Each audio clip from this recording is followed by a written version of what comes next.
Hello, my name is Aman Kochar and I welcome you to explore Baker & Taylor's world-class tailored solutions for your literacy-driven community outcomes, whether it be for collections development, collections management, state-of-the-art cataloging utilities, or remote programming opportunities, especially tailored towards younger audiences. Come explore Baker & Taylor.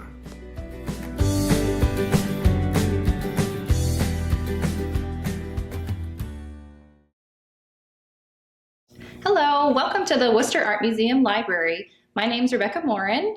And I'm Bob Shire. And today we're going to be introducing you to our reclassification project that we converted books from the Dewey Decimal System to the Library of Congress. Before we get into the specifics of the project, we thought we'd give a little background information about each institution and library to provide some context. The College of the Holy Cross was founded in 1843 by the Society of Jesus in Worcester, Massachusetts. Holy Cross is a selective four-year undergraduate liberal arts institution and is ranked among the nation's leading four-year liberal arts colleges.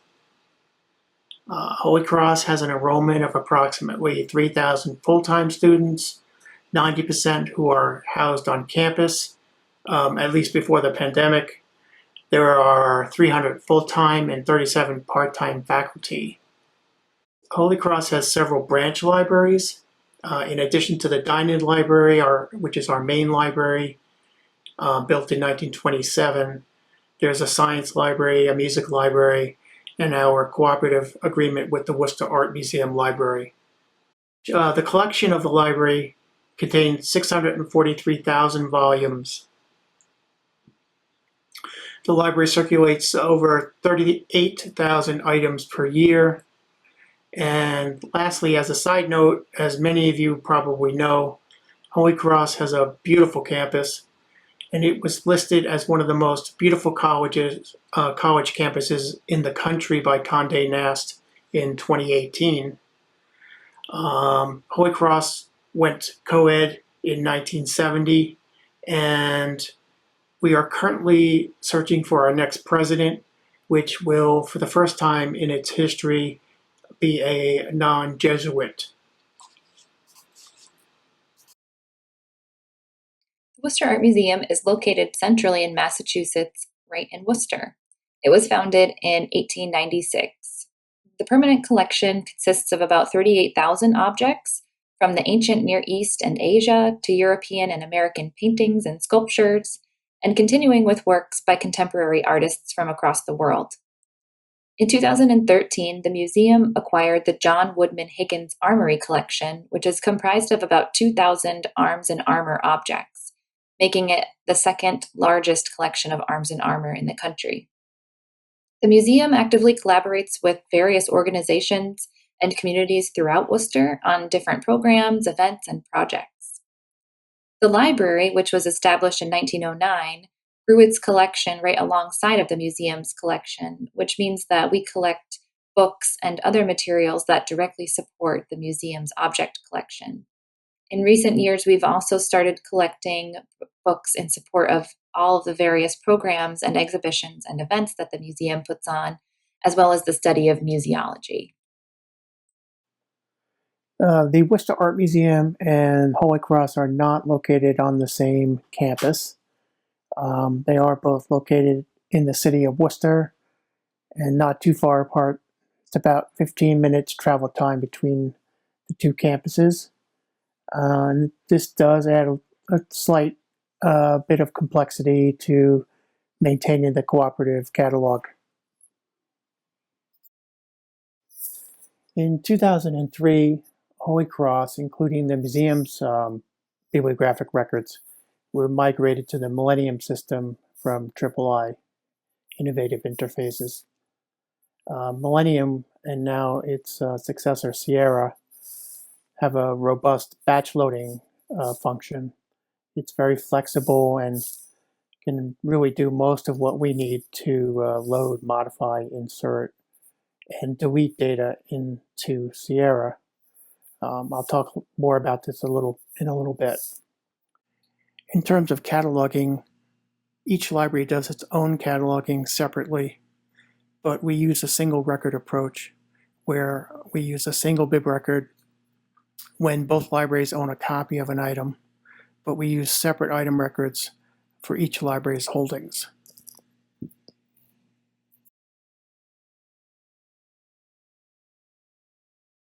The collaboration began in 1997 as part of a grant-funded project. Holy Cross had secured a $300,000 grant, and at the same time, Holy Cross was migrating to the new version of DRA, the Integrated Library System, and federated searching had become prevalent, or it was starting to become prevalent, and so they jumped on that opportunity to create a federated search of all the bibliographic information in our two libraries, as well as an image database. So, that was a great opportunity, and it enabled them to open access to the public and faculty, staff, and students at Holy Cross. A major part of the project also was a retrospective conversion of the card catalog here at the museum. So that was a lot of work that and enabled them to move into the next phase of automation here at the museum. At the end of the project, it went so well, the museum and Holy Cross decided they wanted to collaborate further, and the end result of that was an agreement between the two institutions where Holy Cross would fund the staff here, but the library would still remain in the hands of the museum. I was hired by Holy Cross in November of 2018, and this project was set to begin in February of 2019. I wasn't a part of any of the initial decision-making, but was tasked with taking over as the project's manager. I also had other duties as the head librarian to fulfill, so I didn't have an adequate amount of time to really evaluate this library's collection. I remember feeling quite intimidated about the short amount of time I had to really learn about this library, the museum, Holy Cross, and then begin a major project of this nature. We had two main goals for this project, the first being to convert all of our Dewey Decimal cataloged books to Library of Congress. We already had half of our collection in Library of Congress, so it was a perfect time to bring the collection under one classification system. Next, we decided to add an automated checkout system for our books. So prior to this project, the library was tracing its books by using Excel spreadsheets and pencils and paper. So it was a perfect opportunity to work with the same company, to add barcodes to our books so that we could better trace them in their life throughout the museum. So after these two main goals were set, we picked another 4 or so smaller goals that would help us reach our ultimate goals. And the first one was to add new call numbers to all item records in the catalog, and then to manually place the new call number labels onto the items on the shelf. We decided to keep all of the historic Dewey Decimal call numbers in the bibliographic record for provenance research purposes and other historical context, and those were kept in the 080 field. Then we had to add all of the newly classified Library of Congress books back into the main collection, so that meant integrating them with the already cataloged Library of Congress books, so lots of shifting and moving. And finally, we had a goal to identify preservation issues with different books that were on the shelves. And ultimately, that was unrealistic, as it was very time-consuming for the staff to pull books off the shelf and really evaluate them during this project in particular. I was brought into the project to do specific tasks, and I wasn't really part of the overall planning process, so things could have been done in a more coordinated way with all the departments involved planning the overall process. However, Rebecca was not yet on staff, so we were still in a bit of disarray. As far as the timeline, I was asked to export a file of all the Dewey records that had Dewey call numbers, in July, August of 2018. And then again in January, February of 2019, I was asked to export all of the museum's records for the vendor to add barcodes and print the labels for all the items. In April of 2019, the processed records were returned from the vendor, and at that point I was able to create a load profile and test it, and began loading the records in small batches. The loading of the records was completed in May of 2019. The first phase of the project was to convert the Dewey call numbers to LC. There were a total of 23,000 records that the vendor needed to convert. The vendor first machine validated all the existing LC call numbers available in the 50,000 museum bib records.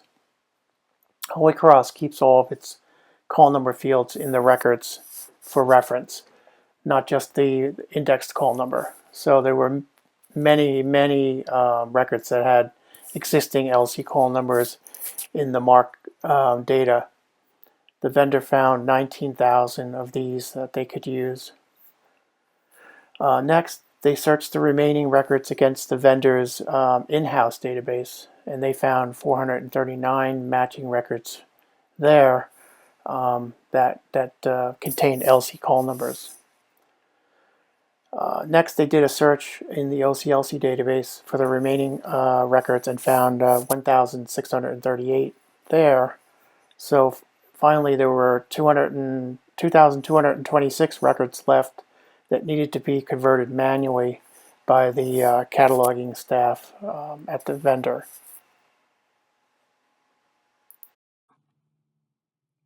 It is nearly impossible to proofread 23,000 bibliographic records. So instead, I decided to spot check the records in groups of 10 at various points in the classification schedule. This involved doing something of a virtual shelf read as well. I would take a section of 10 books and walk over to the current Library of Congress classified books on the shelf and just match them with where they would fall on the shelf and make sure I agreed with that classification of the books. I paid particular attention to the Higgins Collection Library as it is kept separate from our general collection, and it was completely Dewey Decimal.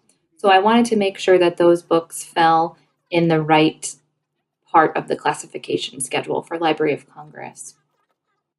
You'll see on your screen one issue that we caught early was with our PAM collection.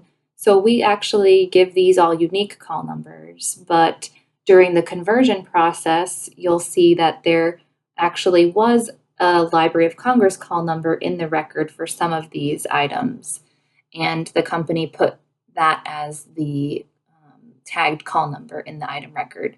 So we didn't want that, so we had to go back and make sure that all of the PAMs were tagged with their unique call number in the item record and not the Library of Congress number. So now we begin phase 3, which is the on-site work, probably the most important and exciting part of the project for me. The project manager was sent to come out to the library for the beginning of March. I believe he came in the middle, somewhere closer to the middle of March. And once he arrived on site, they decided that the project would wrap up in about 8 weeks. So 8 weeks to sticker all of the books with the new spine labels, shift everything to its appropriate location on the shelf, and then apply all of the barcodes to our books.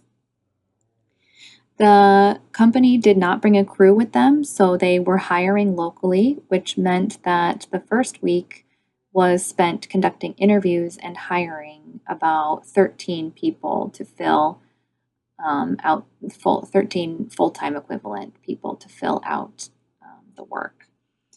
And after everybody was hired in the first week, the second week we spent the first and second day training. So we had to train in basic museum protocols and rules. We had to go over day-to-day housekeeping, such as lunch and breaks and timesheets. And then we had to go over how to read Dewey Decimal Call numbers, how to read Library of Congress call numbers, and then finally our plan for really breaking down this project into manageable chunks with the staff. There were people who only worked part-time, which meant that we had to hire an extra person to fill the other half of the time to make up for a full-time equivalent person. So on any day, it could be different people during different times of the day, which meant that there was a lot of on-the-fly training when people arrived on their first day of work, which isn't always ideal.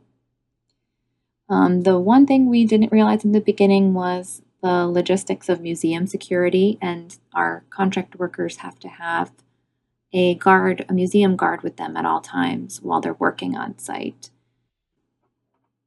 So now that all of the crew was hired and trained, we were ready to start the process of adhering new labels to our Dewey Decimal books. We decided to begin the process in the reading room, level of the library, and then after we stickered this entire floor, we were going to move downstairs to the lower stacks of the library.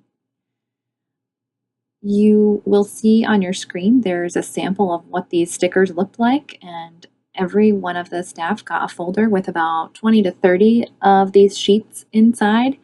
And you could tell on the left-hand side of the sticker is the Dewey Decimal Call number, followed by the title and author of the book. So they were to match that part with an item on the shelf in front of them, and then take the Library of Congress call number off of the sheet and stick it on top of the existing Dewey Decimal Call number.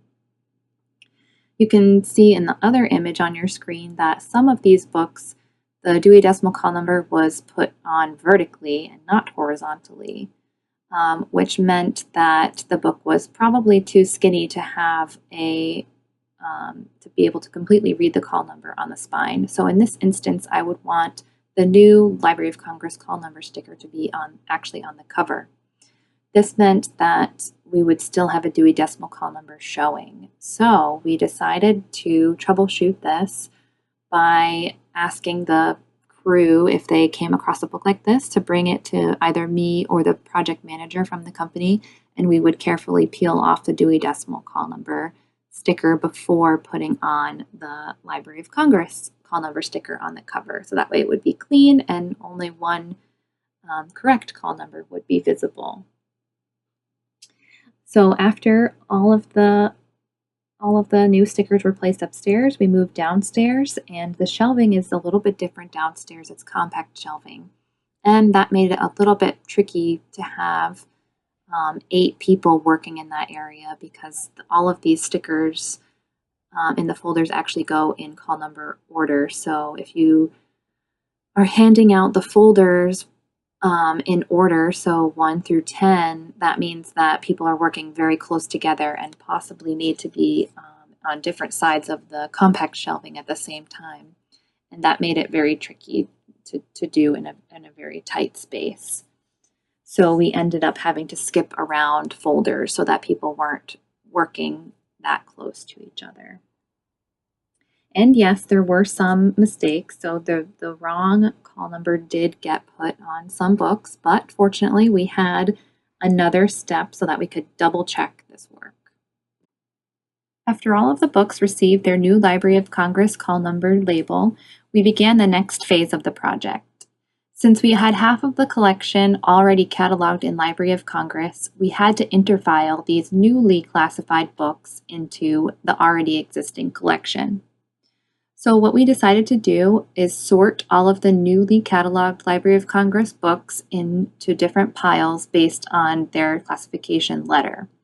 So for instance, we had a group of people work on sorting through the new call number labels looking for the letter A, and they would group all of the letter A books in one pile on the table or on the floor. And then we continued to do that through the whole of the alphabet, with the exception of the N class, because the N class is the fine arts classification for Library of Congress. And since we are an art library, that we have the majority of our books are in the N class, and there were just too many to pull off the shelf. So After we completed this process of sorting the books upstairs, we shifted them all into place and then went over to the already cataloged Library of Congress books and pulled them off by letter and put them with the newly cataloged books on the shelf. Then we moved downstairs to the compact shelving and repeated the process over again. We've now arrived at the third and final part of the on-site work for this project. Once all of the books were on the shelf in Library of Congress order, we moved on to barcoding the books. The barcode labels were in Library of Congress call number order, and the same method was used for splitting up the folders as we did in the first part of the project. So every staff person was handed a folder which had stickers, with one part of the sticker having the Library of Congress call number, the title of the book, and the author, as well as the barcode. The person would have to match the call number that was on the sticker with the book on the shelf, as well as the title and author. And here's where we caught our mistake of some books that had the wrong call number added to the wrong book. So it was a good way to double check the errors that could have happened at the beginning of the project. It also brought up another issue with cataloging, in particular with serial publications. For example, there would be 10 barcodes printed on a sheet for 10 volumes of a book, but the library actually only owned 3 volumes. So we had extra barcodes on the sheet, which meant that we also had extra item records in the catalog. Then the reverse would happen, where we would have 10 items on the shelf, but only 3 volumes had printed barcodes. That meant that we didn't have enough item records in the catalog. It wasn't feasible to pull all of these items aside, and we couldn't fix them on the fly because we had frozen our catalog so that we would have a pre-project catalog and a post-project catalog and not making any changes in between. We decided to use the method of flagging, and you'll see on the image on your screen that we used Post-its to flag where there were specific issues with the item records or with the call numbers that were wrong.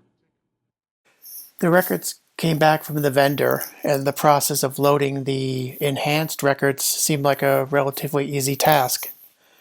This is something I do regularly. I intended to overlay the bibliographic records and insert or overlay the item records. However, it turned out to be a little bit more involved than that. I load bib, item, and patron records fairly often using the Sierra load profile function, where I can write a set of instructions to load records into the Sierra system. This includes, of course, inserting, deleting, and overlaying records. So I didn't think overlaying linked item records would be much of a problem or any different than what I usually do. But after combing the listserv archive and talking to III support, it became clear that only III can do this overlaying of linked records in a batch format. III has found that overlaying linked records, in this case item records, can be problematic and cause errors. So they offered a service to do this for us and provided us with an invoice for the project. Unfortunately, however, there was no budget for this in the grant, so I needed to find a different way to do it. Another issue that became apparent was the complex way Holy Cross handles its call numbers. When an item is cataloged for the Holy Cross campus, they use the call number field in the bibliographic record. No call number is assigned in the item record. If the museum then adds a copy or has the first copy, they will put their call number in the item record or both the item and bib record. Sierra is configured to deal with this complexity, but we can end up with a call number in the item, the bib, or in both fields. So this definitely had to be taken into consideration when identifying the Dewey records in our catalog to send to the vendor, which was non-trivial. Also, had to be very careful when reloading those records processed by the vendor back into Sierra. In terms of solutions available, there were really only three. One solution, as I mentioned before, would have been to pay III to create a load profile for us for a fee. This option we had to discard as there was really no budget for this. The second option would have been to delete all the item records and reload the modified vendor records to get around the need to overlay existing item records. I wasn't really comfortable doing this. There were over 60,000 item records, and there would have been too much room for error, particularly with the mixture of Holy Cross and museum records. Which brings me to the procedure I ended up using. So what we ended up doing was suppressing all of the records in the batch that we were working on for the museum, and that served as our backup file. And then created two different load profiles, one for the batch that where records where only the museum had items attached, and the second batch where both Holy Cross and the museum had items attached. And we created different load profiles for each, and we're able to load the records back into the system. So one load profile basically protected all of the bibliographic fields except for the call number fields 050 to 099. So in order to protect the records from being changed in any way. And then we loaded the records in and were able to basically take the existing call numbers and move them into a non-indexed call number field. So we still had those for reference. And then load the call numbers that were established by the vendor into those records. And that way protecting all the initial, the data that was existing in the system, but bringing in the new call number, at the same time protecting the data, the call numbers that were already in there for reference as the cataloging department prefers. The second load profile is basically the same profile with a minor adjustment. In the second profile, these were for the Holy Cross, the records that had Holy Cross items attached. And we wanted to be very careful not to change any of that data. So we protected all the fields in that profile. All the fields were protected. And in the load file from the vendor, there were no item records at all. So there was no chance of overlaying the item records for Holy Cross or any of the bibliographic data. We just loaded that. In that load, we just brought in the item records that the vendor had created. So everything was loaded properly. We want to share 3 of the most important things we learned at the end of this project. And for the first part is the company vetting process. And we don't want to downgrade the company by any means, but we think that as a piece of advice, you should really take the vetting process seriously and ask some really tough questions.